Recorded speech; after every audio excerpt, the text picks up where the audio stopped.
depan saya ada cowok ganteng ya. Saya ngobrol ke Mas, cowok ganteng itu Mas sudah bisa jawab belum? Belum, karena kan masih ya what is next gitu. Bu Ita mau ngomong apa lagi gitu ya. Nah, cowok ganteng itu kalau dalam bahasa Inggris itu the handsome man. Jadi itu frase, itu noun phrase karena belum memiliki pengertian lengkap, tidak ada unsur subjek dan predikatnya.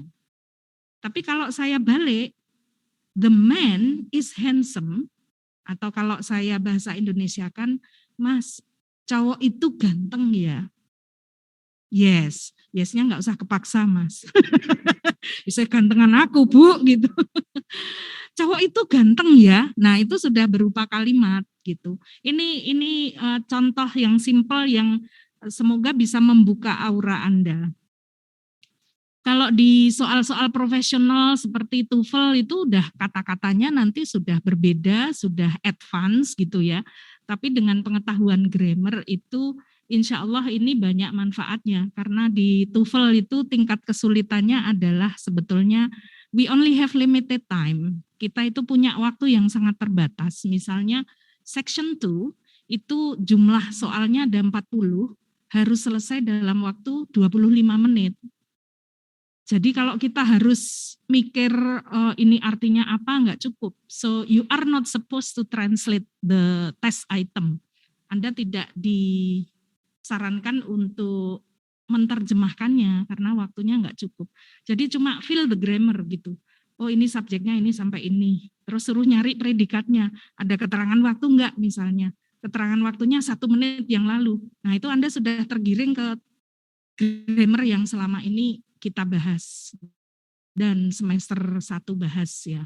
Misalnya, oh 1 menit yang lalu berarti sudah masuk ke past tense, lampau. Oh berarti verbnya bentuk kedua. Itu udah saling koneksi gitu loh di sini itu prosesnya ya. Gitu. Oke, jadi kalau kalimat, ini pertanyaan yang kedua Nak. Kalau kalimat berarti pengertiannya apa? Silahkan. Yang online boleh menjawab atau yang offline boleh.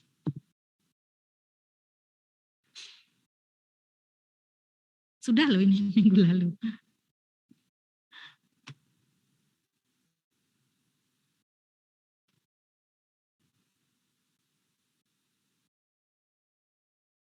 Sudah tampil di layar.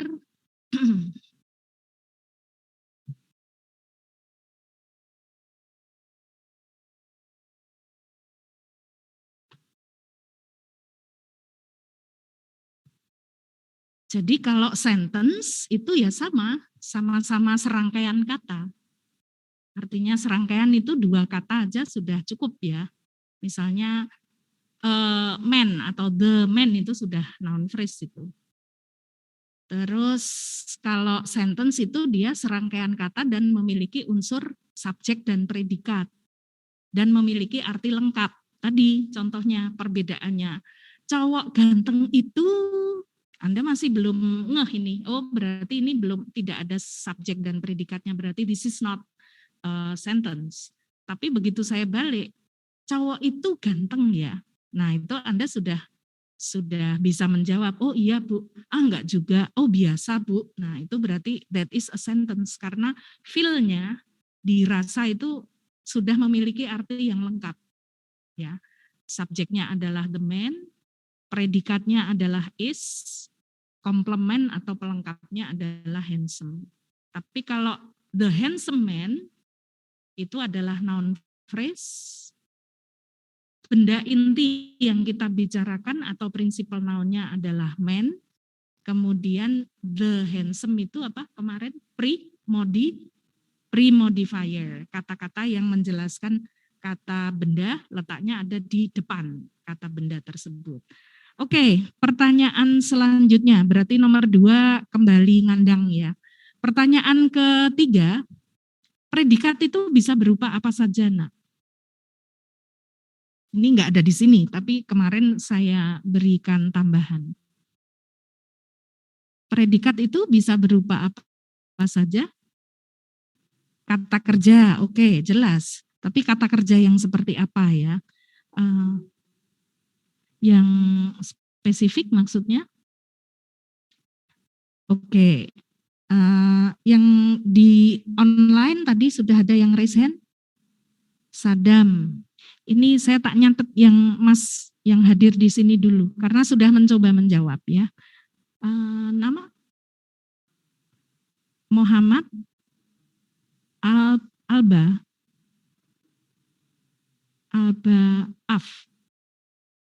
Ab. Pakai kol-kolah. Oke. NIM-nya 4 digit terakhir saja. 4057. Oke. Alba belum betul, tapi terima kasih sudah mencoba. Terus sudah ada Sadam, silakan. Sadam 4079. Predikat itu bisa dibagi jadi 3. Yang pertama action verb, contohnya kayak read, write, watch. Yang kedua ada condition verb, itu contohnya feel, hear. Dan yang ketiga linking being, itu kayak is, am, are. Oke, is, am, are, was, were ya. Very good, thank you very much. Jadi itu intinya untuk predikat itu bisa berupa 3, sudah disebutkan dengan baik oleh Sadam. Yang pertama itu action. Action itu kita melakukan sesuatu, nah itulah kata kerja. Misalnya Bu Ita works in Amikom University. Predikatnya yang mana, Nak? Works ya, karena itu adalah action gitu. Kemudian yang berikutnya adalah verb of condition. Kalau verb kata kerja keadaan itu tidak ada action, tapi sebetulnya itu kata kerja. Misalnya tadi, I feel sad. Saya merasa sedih. Nah, merasa itu adalah verb of condition itu. Jadi dalam terkonsep gitu ya, saya merasa sedih itu di sini di pikiran kita berkecamuk. Tapi kan kita enggak, actionnya kan enggak ada. Enggak terus koprol gitu kan enggak ya. Atau gulung-gulung gitu kan enggak. Terus yang ketiga, nah ini jika tidak ada action verb, tidak ada verb of condition, maka predikatnya berupa linking be. Itu dasarnya. Sehingga kalau Anda mau buat kalimat, ini kan kelas kita itu kelas trigger class ya, jadi kelas pemicu. Bu Ita memfasilitasi Anda, kalau kamu mau ngomong subjek predikat, nah, predikat itu ini Nak. Oh berarti kalau misalnya saya mau ngomong nama saya Akmal, itu karena tidak ada action saya harus pakai be ya Bu, betul. Jadi sentence-nya my name is Akmal. Kenapa harus ada to be? Karena tidak ada action, tidak ada verb of condition di situ. Gampangnya gitu Nak. Kalau vocabnya sih nanti tergantung soalnya ya, tapi pondasinya seperti itu. Itu kemudian berikutnya untuk review. Nah ini juga harus dipahami lagi, dalam kalimat noun phrase itu bisa ada di posisi subjek, bisa ada di posisi objek. Yang di posisi subjek itu contohnya nomor 1 ini, the woman itu sudah dua kata ya, jadi sudah serangkaian ini. Terus the fair skin woman ini juga noun phrase yang berfungsi sebagai subjek kalimat. Kemudian the class members ini juga ini subjek ini Nak. Subjeknya kok panjang Bu? Iya, karena berupa noun phrase. Kalau biasanya kan kita ngomong where do you go? I want to go to. Cuma subjeknya cuma I, you, he, she, it gitu. Tapi kalau di soal-soal profesional itu mungkin subjek lebih besar lebih banyak daripada predikatnya. Gitu ya. Terus sebagai objek di sini ada my best friend, ada the fair skin woman, ini kan objek ya setelah predikat. Ini predikatnya yang tadi kita bicarakan. Ini predikat, oh berarti ini a young multi-talented actor, ini adalah objeknya. Terus ada juga noun phrase sebagai subjek komplement. Pelengkap subjek.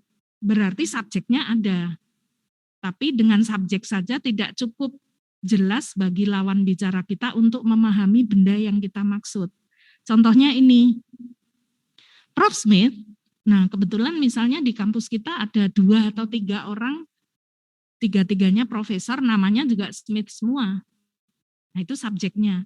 Maka agar tidak salah tangkap, ini maksudnya yang Pak Smith yang dosen atau yang rektor atau yang ketua yayasan gitu.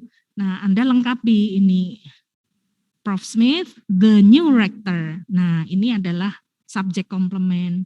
Terus yang terakhir bisa sebagai objek komplement. Artinya sudah ada objek. Contohnya ini, Irfan ini adalah objeknya.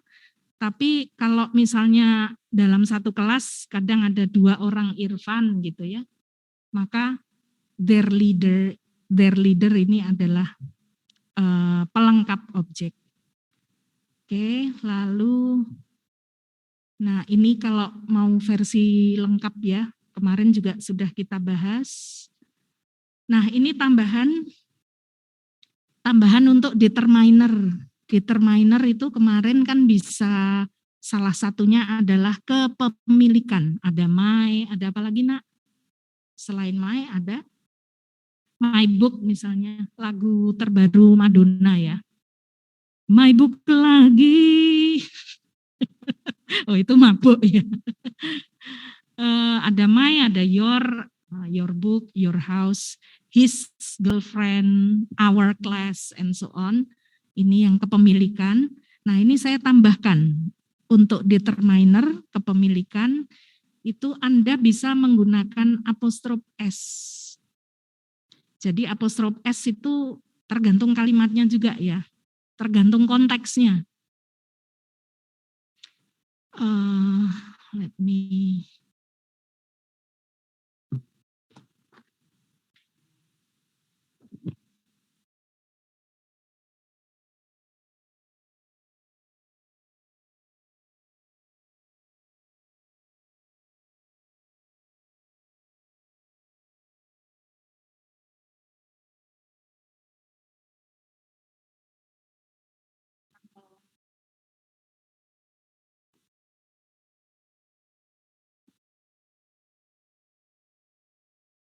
Yang online bisa lihat.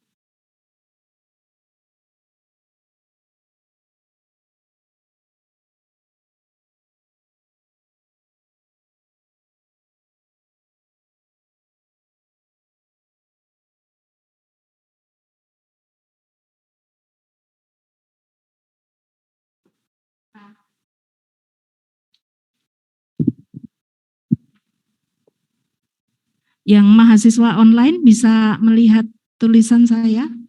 Ada 3 statement ini nak. Iya jelas Bu. Ya, tapi kameranya ini ke atas ya Bu. Kameranya kok ke atas terus ini, kenapa? Kenapa ya? Padahal saya tidak melakukan perintah apapun. OMG.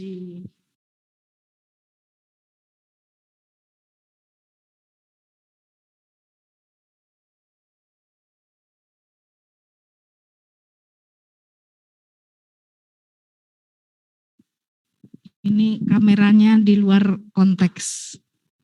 Ya, sebentar.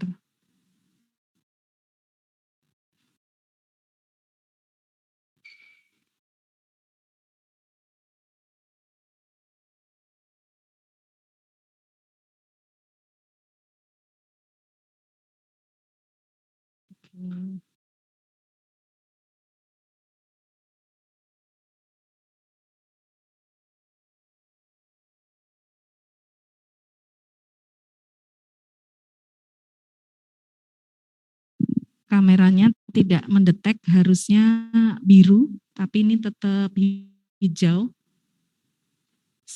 Sehingga ya it's okay lah. Oke. Kembali ke webcam aja. Yes. Jadi I don't know what happens with the Piranti with the equipment ya. Yang jelas saya tidak melakukan perintah apapun, tapi dia gerak sendiri. Nah, oke, jadi yang pertama saya tuliskan di chat aja ya.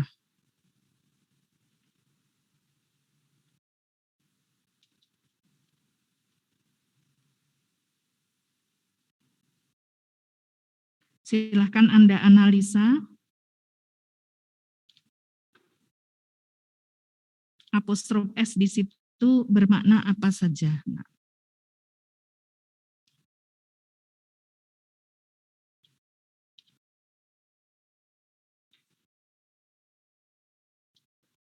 sedikit agak berbeda dengan yang ada di, oh sama ya. Oke, yang pertama ini ada apostrof S, Annie's pretty. Itu apostrof S-nya sebagai apa, Nak?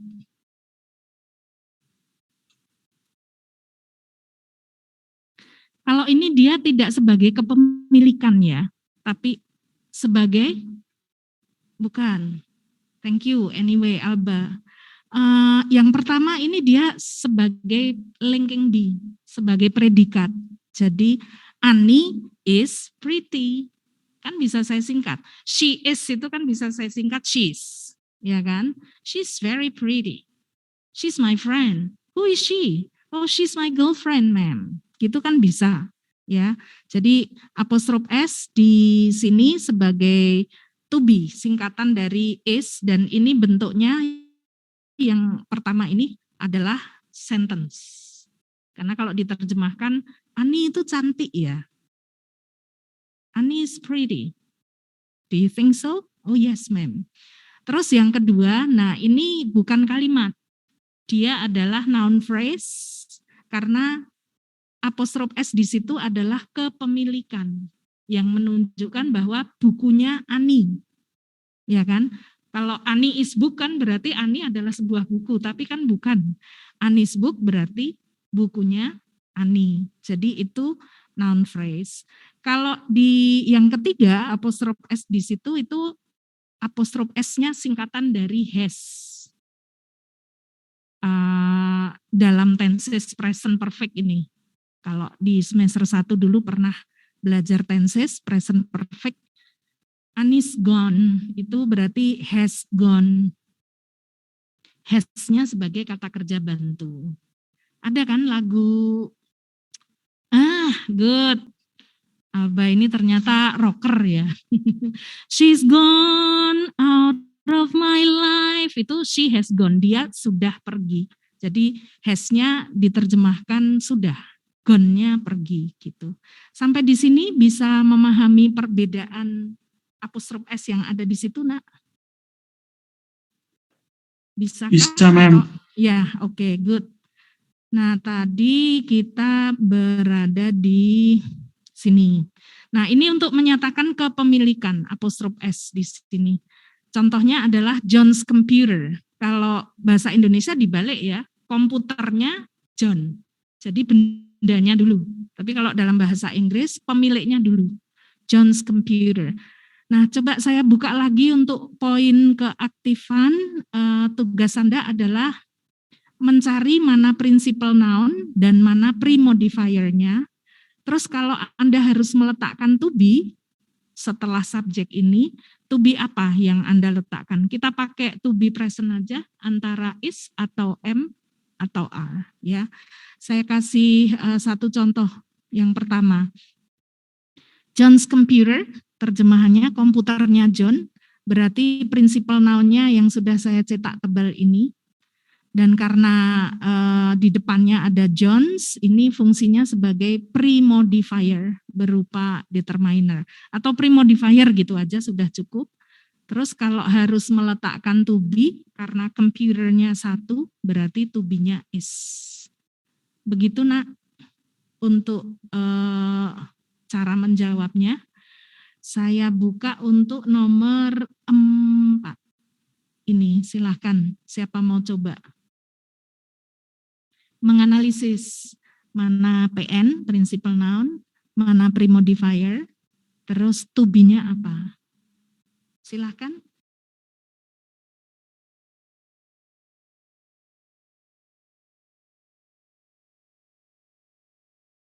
Yuk, salah, it's okay. Yang penting berikhtiar, berusaha, dan prakteknya.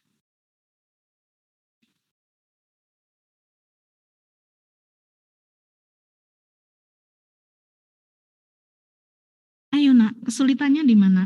Alhamdulillah. Kok masih pelanggan yang sama? Sadam, silahkan. Principal noun-nya itu houses. Houses, ya. Pre-modifiernya John's friends. John's Itu friends, oke. to be-nya itu are. Kenapa are? Karena dia dari noun-nya itu houses. Bentuknya jamak. Houses ya. Houses kan benda jamak. Jadi kalau diterjemahkan apa nak? Menerjemahkan noun phrase itu dari belakang ya. Jadi ini kan komputernya John. Kalau John's friends houses berarti dari belakang. Rumah-rumah teman John. Rumah-rumah teman John. Jadi John punya teman, temennya punya rumah lebih dari satu gitu. Oke. Yes, thank you very much. Lalu yang berikutnya saya akan buka lagi untuk ini. Kalau ini Anis, nah ini juga ada catatan di sini. Untuk nama-nama yang sudah berakhiran dengan S, maka Anda tidak perlu menambahkan apostrof S. S-nya yang belakang apostrof tidak perlu lagi. Cukup dengan apostrof gitu. Oke. Anis, Agus, atau karya para mahasiswa gitu ya, the students work, karya mahasiswa IF semester 2 misalnya, the second semester informatics students work. Nah itu bukan kalimat, itu sepanjang itu masih frase. Coba saya buka di sini yang terakhir. Ada yang mau coba menjawab, silahkan.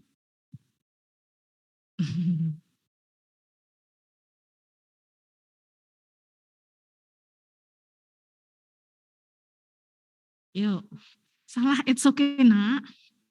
Bu Ita sudah jinak loh. Wah nak, salah nanti digigit gitu kan, enggak. Ayo. Yang offline maupun yang online, silakan. Sudah ada, oke, Mbak Evi. Saya mau coba untuk principal noun-nya boyfriends. Betul. Kemudian pre-modifiernya Anis. Anis, X-nya ikut yang mana? Itu menurut saya noun.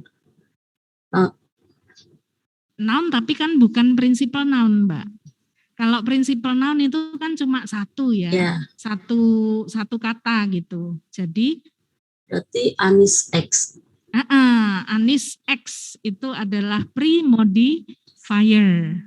Terus yang principal noun boyfriends. Boyfriends. Oke. Kemudian apa? To be-nya are. Kenapa are? Jamak. Yes, plural. berarti mantannya Anis itu jamak ya. Yeah. Lebih dari satu loh. It's okay, selama belum ada janur melengkung kan sah-sah saja ya. Ternyata nggak cocok, 1 bulan jalan, nggak cocok, ya sudah, belum takdirnya gitu kan. Yes, thank you Evi. So far, do you have any question? Itu saja untuk tambahan determiner untuk kepemilikan. Any question so far? Not yet. Yes, Sadam, ada pertanyaan atau apa nak? Iya, mau nanya Mem. Yes. Ini kan tadi kan Mem udah jelasin kalau yang kata ya, apa kalimat? Anis gone, itu kan Ani has gone ya. Tapi saya seringnya itu ketemu di dialog-dialog film, itu mereka tuh lebih condong ke Ani is gone daripada Ani has gone. Itu kenapa, Mem? Kalau Ani is gone itu berarti lebih ke bahasa Inggris yang untuk pergaulan. Artinya tidak standar. Nah, Kalau kita di kampus kan yang kita pelajari yang bahasa standar gitu ya. Nanti kan ada misalnya if you want to learn English itu ada 4 styles kan, ada 4 style, ada British English style, ada American English style, ada what is it? Australian English style, sama yang terakhir itu kan ada Black English style.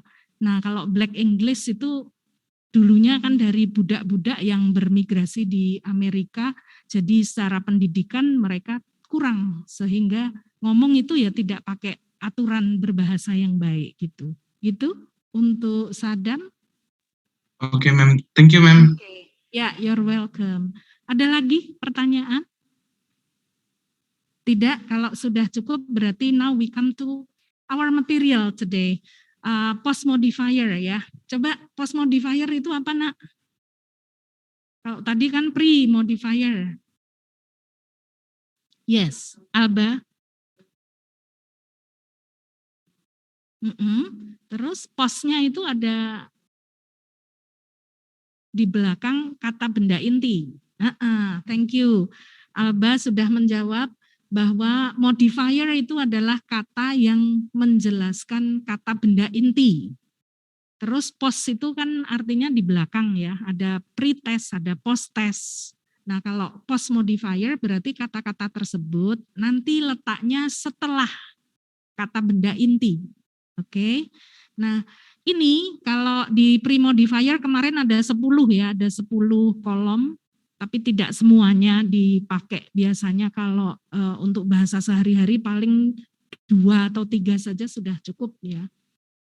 Nah, post modifier itu terbentuk bisa dari 1, 2, dan 3 ini. Nah, yang pertama bisa post modifier itu terbentuk dari prepositional phrase. Apa itu? Intinya preposisi. Preposisi itu kata depan.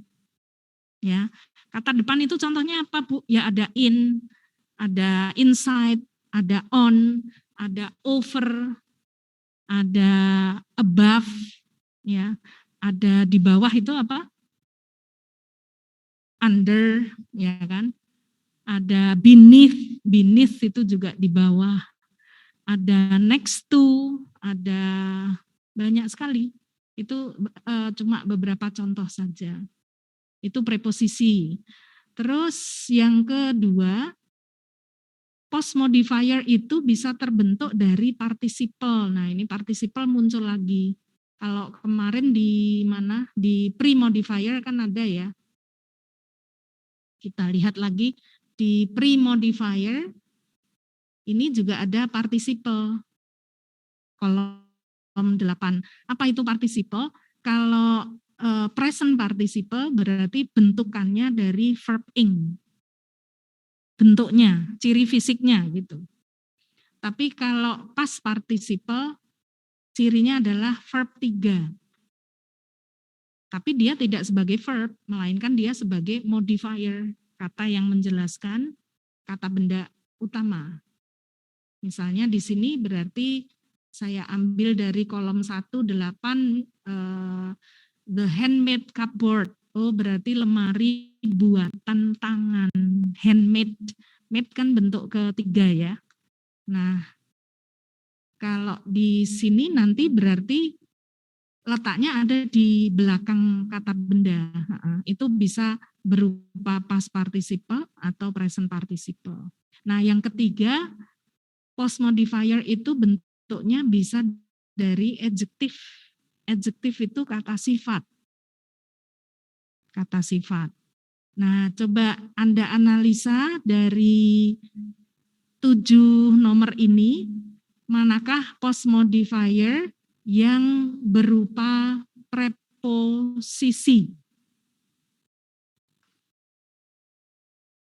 Manakah post modifier yang berupa preposisi? Silahkan yang mau jawab. Oke, sudah ada Jihan. Silahkan Jihan. Yang apa? Itu ma'am, over there. Nomor 1. Ya, nomor 1, Itu nomor 2. over. Oke. Nomor 1, terus preposisinya adalah over ya. Oke. Lalu nomor 2. Nomor 2 Yang masuk enggak? Kok jadi saya nomor 2 masuk enggak, Jihan? iya, Mem. Masuk. Masuk. Coba preposisinya yang mana? Yang over lagi, Mem. Selain over, ini kebetulan ada prepositional phrase. Jadi kalau preposisi cuma 1, tapi kalau prepositional phrase dia bisa lebih dari 1. Karena frase itu rangkaian kan. Jadi ada on sama over ya. Oke, good. Ada lagi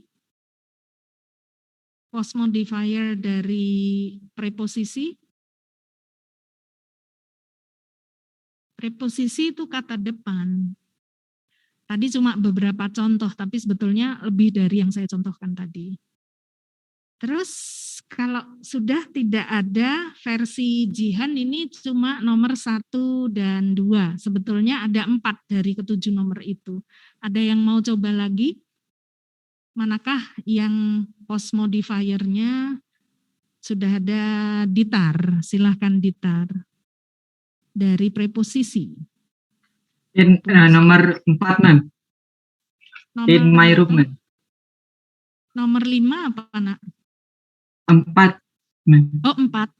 Ya. 4-nya apa preposisinya? Yang in my room, in di dalam. Oh, oke. Ini jebakan Batman ya.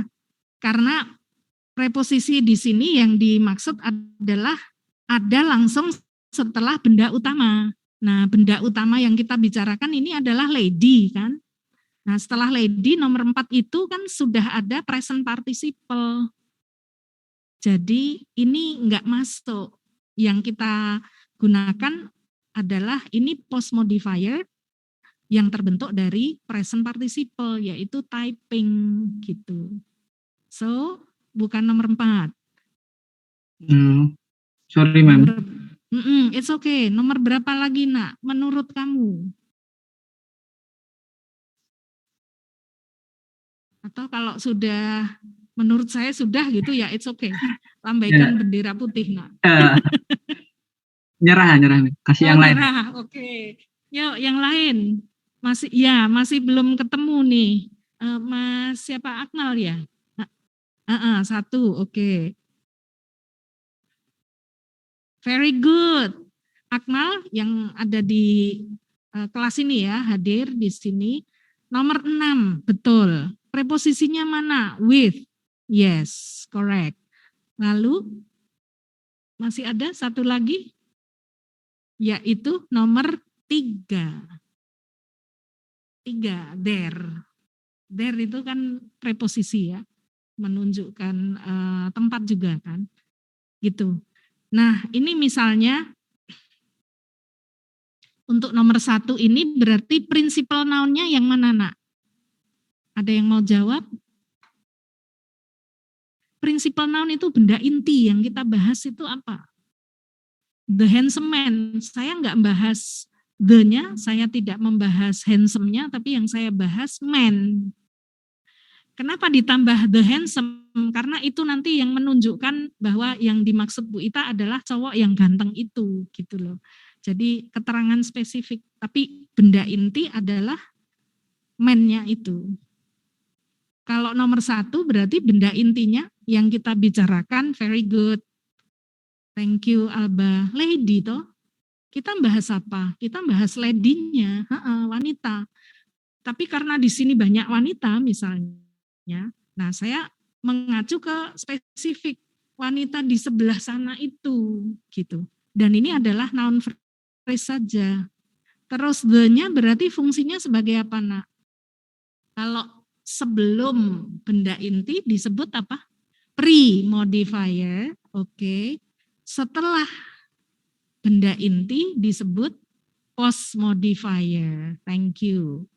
Kalau mau dijadikan kalimat Bu, boleh saja, bisa saja. Misalnya studies in Amikom. Nah ini baru kalimat.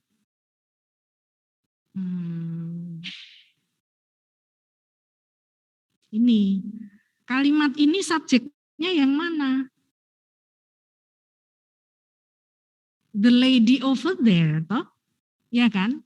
Karena predikat tadi kan satu bisa berupa action. Nah ini kan action. Kuliah itu kan you do something. Anda melakukan sesuatu. Nah itu action.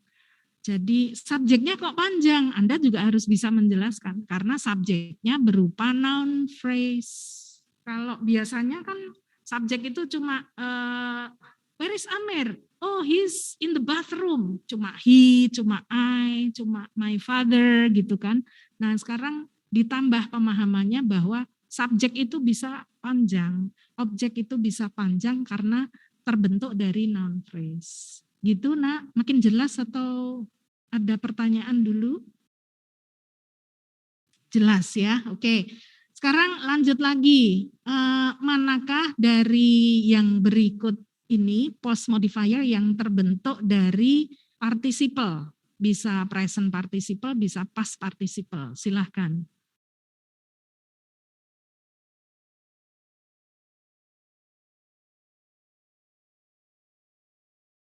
Yuk. Siapa dulu? Alba mau? Oke. Sadam sudah, Kalwabet.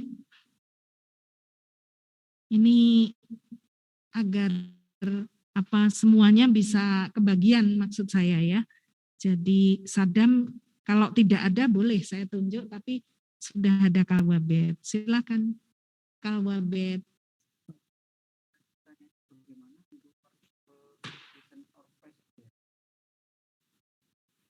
Kok tidak ada suaranya ya? Masih di mute.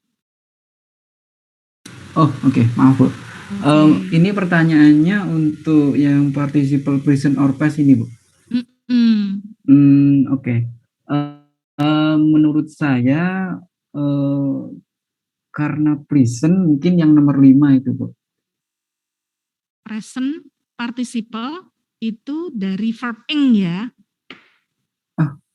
Oh iya. Ini catatan di bawah present participle itu verb ing, kalau verb 3 itu past participle. Gitu, Nak.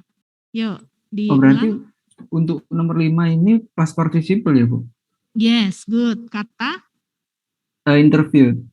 Kata interviewed, yes. Ini adalah post modifier yang terbentuk dari past participle. Good. Lalu yang present participle tadi sudah Bu Ita bahas ya. Nomor berapa, Nak? Tadi? Nomor 4, typing. 4. Ya, typing. Good, thank you. Ini adalah post modifier.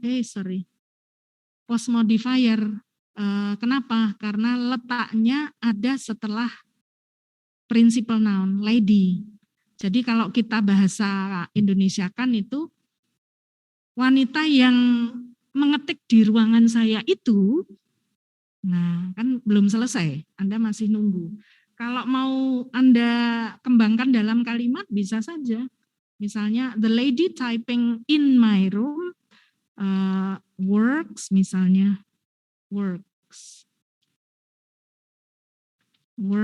in BRI. Nah, subjeknya yang mana berarti, Nak? Subjeknya panjang loh ya. Noun phrase tadi mana? Ayo, the lady typing in my room toh? Ya. Loh, subjeknya kok panjang? Iya, karena berupa noun phrase. Terus kalau noun phrase Anda bisa menjelaskan lagi mana benda inti yang dibicarakan, lady. The-nya sebagai apa? The-nya sebagai pre-modifier. Typing in my room ini sebagai post modifier, bentukannya dari present participle. Works-nya sebagai predikat yang berupa action verb gitu kan. Jadi di runut itu kalau pemahaman grammar Anda sudah mantap, kuat, ya bisa. Mau kalimatnya, kosakatanya digonta-ganti tidak akan bingung. Tapi kalau Anda hanya menghafal yang ada di sini, tidak secara hukum grammarnya, nanti saya kasih soal lain masih bisa terkecoh gitu. Nah, ini bisa seperti ini. Kalau kayak gini. Saya ubah gini, Nak. Ini kalimat atau bukan? Kalimat. Tapi kalau is-nya saya hilangkan, ini frase. Iya. Kalau is-nya saya tambah di sini, berarti noun phrase-nya cuma yang mana? The lady saja, yes. Terus predikatnya adalah is typing, sedang mengetik gitu ya. Nah, hati-hati dengan jebakan-jebakan.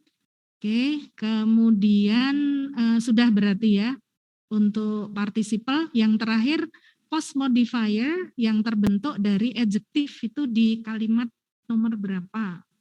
Berarti kan tinggal sisanya, Nak.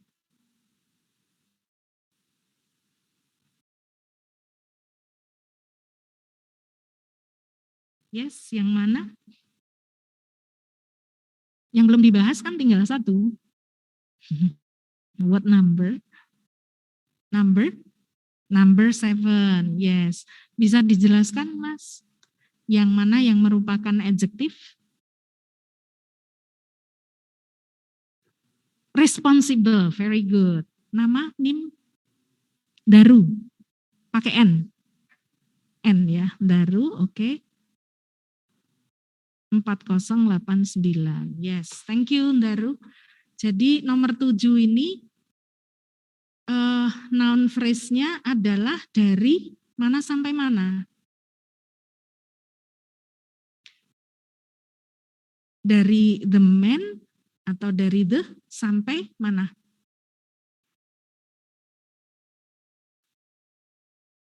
For this duty. Iya, betul. Anda di sini terus ketemu to be. Loh, to be itu kan predikat. Nah, berarti subjeknya ya sebelum predikat tersebut toh. Ya, very good. Kadang nggak tahu artinya, Nak, tapi starting from now itu you can feel, oh ini subjeknya ini sampai sini. Kenapa?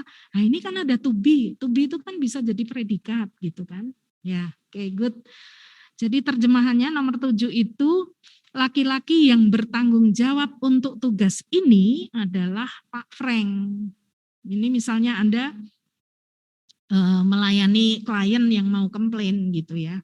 Oh maaf Ibu, the man responsible for this duty is Mr. Frank. So you can contact or you can meet or you can talk directly to Mr. Frank.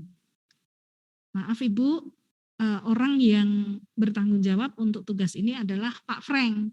Jadi kalau Ibu mau komplain, silahkan langsung bicara dengan Pak Frank gitu. Misalnya ya, contoh dalam penggunaan. So far, so good, or do you have any question? Itu post modifier ya Nak ya, dari 3 itu.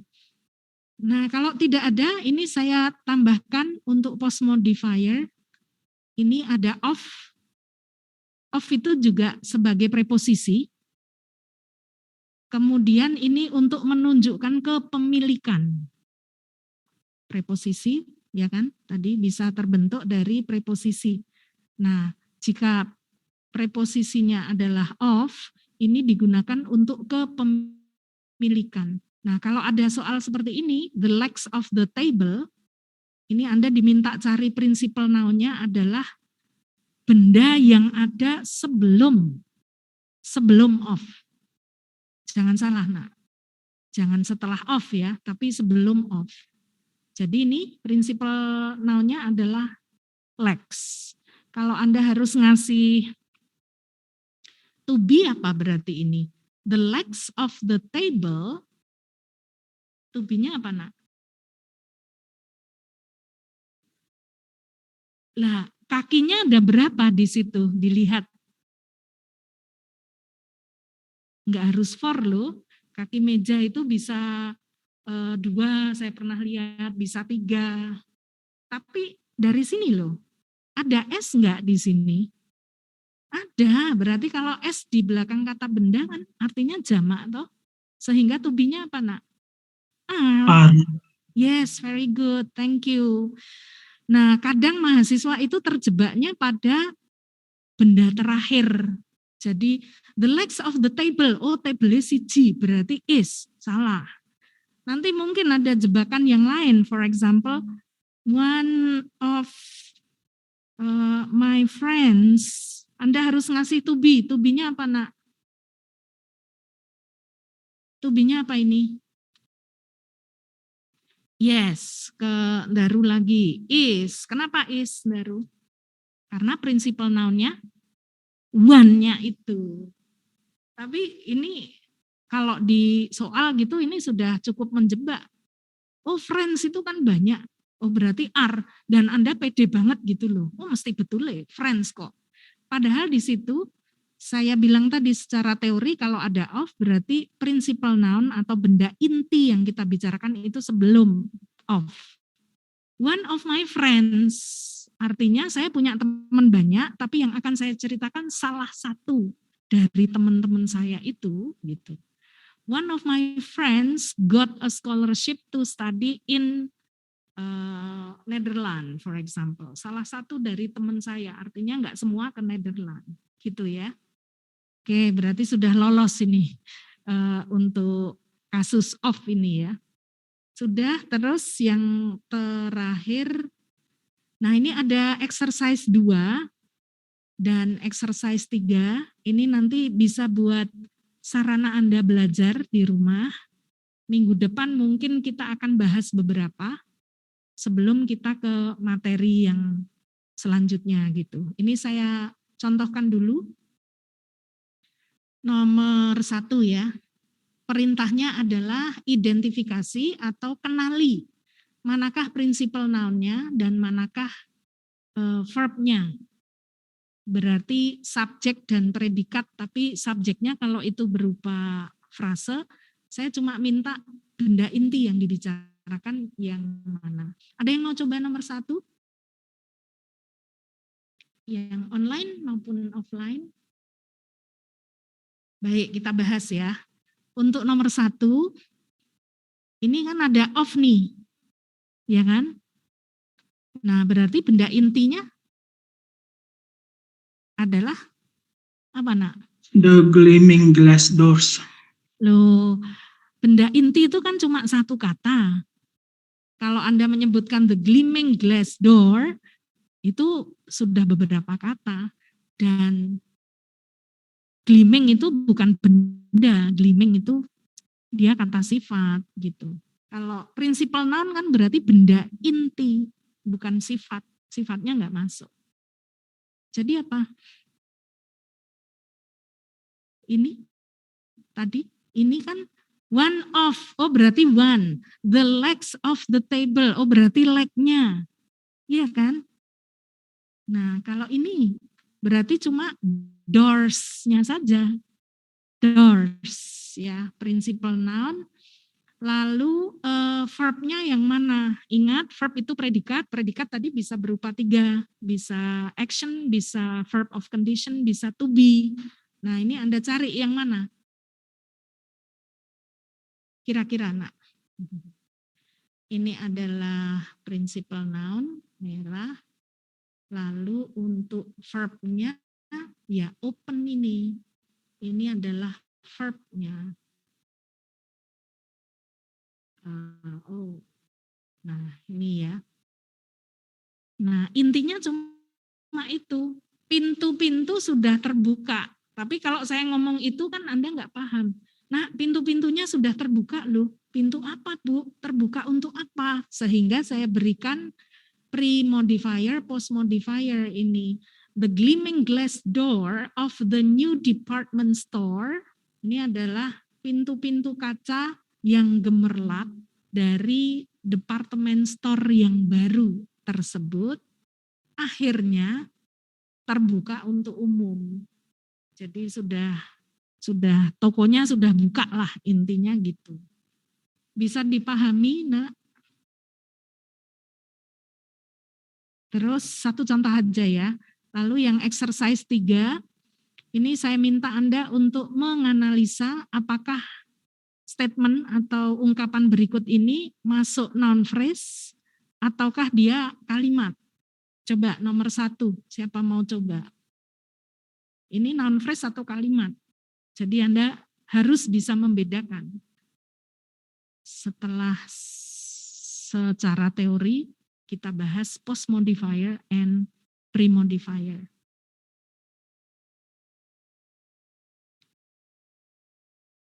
Yes, this is a noun phrase. Nah, nanti jawabnya gini, tidak asal noun phrase atau sentence, tapi tidak didasari dengan alasan yang kuat ya.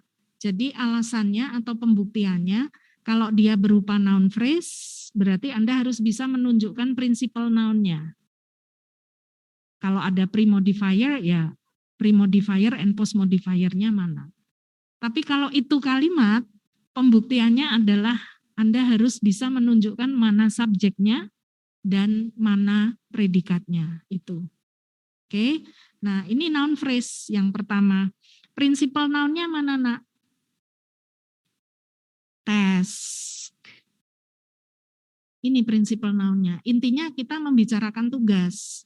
Tapi tugas kan banyak. Tugas yang mana nih? Yang challenging, tugas yang menantang. Oh berarti ini sebagai pre-modifier, ya kan? Terus ini post modifier. Post modifier yang bentukannya dari mana, Bu? Dari past participle, verb 3 toh. Ya kan? Jadi sebuah tugas yang menantang yang dikerjakan di kelasnya gitu kalau diterjemahkan. Jadi bukan kalimat. Ini adalah noun phrase. Kalau mau dibuat kalimat bisa enggak, Bu? Ya bisa saja, tergantung Anda mau kreasinya bagaimana. Misalnya challenging task done in his class was given to the students yesterday misalnya. Baru kalimat. Kalau itu kalimat, mana subjeknya? Subjeknya dari a sampai class. Kok panjang, Bu? Karena berupa noun phrase. Jadi saya puter itu cuma ketemunya ya itu aja gitu loh. Predikatnya yang mana? Predikatnya berupa kalimat pasif ini, ada to be, was given, diberikan. Jadi sebuah tugas yang menantang diberikan di kelasnya. Kalau given juga nggak bagus ya. Was given, diberikan ke mahasiswa, para mahasiswa kemarin. Ini bisa diganti was created by the teacher juga bisa. Diciptakan oleh dosen tersebut kemarin, gitu. Is there any question so far? Silakan kalau masih ada pertanyaan. Created.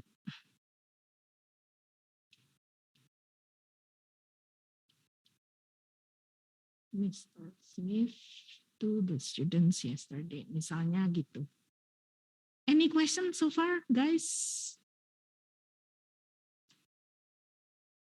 Ini pengembangan. Kalau ini berarti sudah berupa sentence ya.